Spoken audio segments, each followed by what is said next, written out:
For some people, number 10 is a very easy question that takes them like 3 seconds. And it's because they recognize like a little bit of a pattern here and know instantly what's going to happen with these equations and points. But I'm going to not do it that way because I think if you had trouble, you're not going to be confident in any sort of instinct that you have. And so you're going to need to do it the long way, the algebra way. But that's okay. I'd rather you do it that way and guarantee yourself the points than try to start looking for shortcuts and falling for traps where there is no shortcut. So what would we do? Well, we would need to recognize that, yes, we have an equation, g of x, but we also have a point. It doesn't look like a point unless we're really knowledgeable about what function notation means. This is a point. It's telling us that when x is 4, y is 8. So there's no y, but basically that's what function notation is. It's replacing y with a slightly more complicated looking thing. It's just a way of writing equations in math.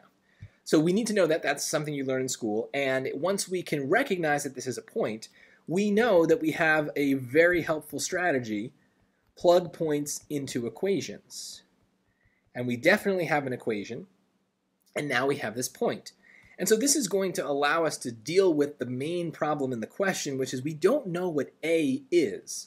But once we plug the point in, we're going to see, okay, g of x is 8, a is unknown, so let's just leave it as a, 4 squared plus 24. Well, 8 is equal to, that's 16a plus 24, and now we can solve for a. So we can subtract the 24, we're going to get negative 16 is equal to 16a, and we can divide by 16 to get that a is equal to negative 1. Now that is an answer, but they didn't want a, so be careful, don't fall for the trap here.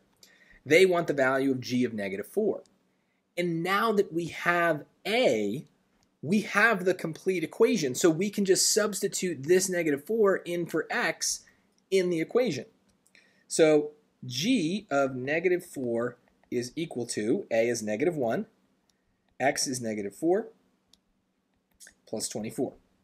So negative 4 squared is 16, and then negative 1 times 16 is negative 16 plus 24, and that gets us 8.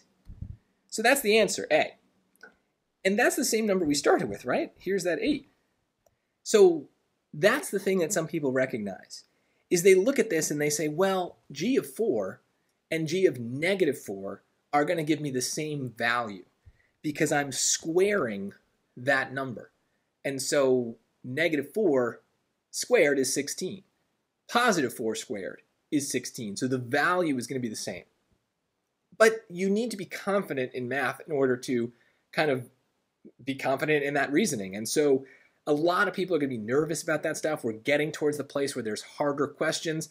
And to be quite honest, I don't know that there's always going to be these kinds of shortcuts. So you still need to know how to deal with function notation and plugging points into equations when function notation is being used.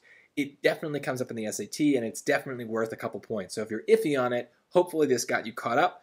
But use Khan Academy, use my study guides, do something to get comfortable with f of x and g of x and how all that works, because it's the same math you've always used. It's just written a little different.